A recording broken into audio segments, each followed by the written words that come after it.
Hello and welcome back to my sixth video. We are still in the year 2005, and why I talk about all this and the importance is not to bore anybody. Well, maybe you get bored, then you just swipe left or right or wherever you swipe. But it is very important. I have a lot of clients that come in who have digestive issues, who are complex clients. They don't know what's going on. They have a functional medicine practitioner. They run all kind of tests and they're still not getting better. So that's why I'm sharing my history from 21 years ago.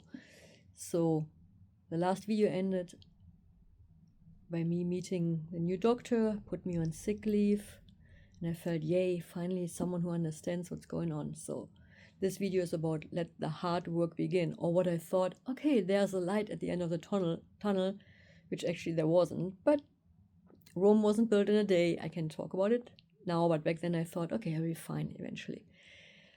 So we started with 3 IVs a week. I would just, at home, I would get down the stairs with my lift still under my leg, terrible pain, make my way to my car, stiff as a board, couldn't turn my head or anything, was just in pain, drive myself to the physician. Here's the one thing, no matter how sick or in how much pain I am, I can almost drive my car. It's literally just putting my body in there, putting my foot on the gas and driving. So I would drive myself to the doctor's office 3 times a week for IVs, vitamin C and glutathione. Here's the thing, back in 2005, I only got the glutathione because I was a private insured patient and we had to basically import those IVs from Italy. You couldn't get them in Germany. But I was lucky enough, I got those IVs. I can't even remember if I felt better or not. I know I fainted. That used to be my MO. I'm going to talk about it in a different video. Like through my whole life, I would always just faint. If it gets too much, boom, checking out, leaving this body. So IVs. I had to do an exclusion diet. So basically just eating rice and potato and then adding 1 ingredient a day and figure out if I have a reaction or not. And my physician also taught me how to muscle test myself because I was sensitive or allergic. Now these days I would say I was sensitive to all the foods down to the tap water, but back then they just referred to like allergies. So I learned to muscle test, which was good. It gave me something to practice and figure things out. And eventually I started muscle testing everything, like the color I was wearing, where I was going. So it's just like getting more into my body because I was very brainy, typical German, corporate, everything just in the brain.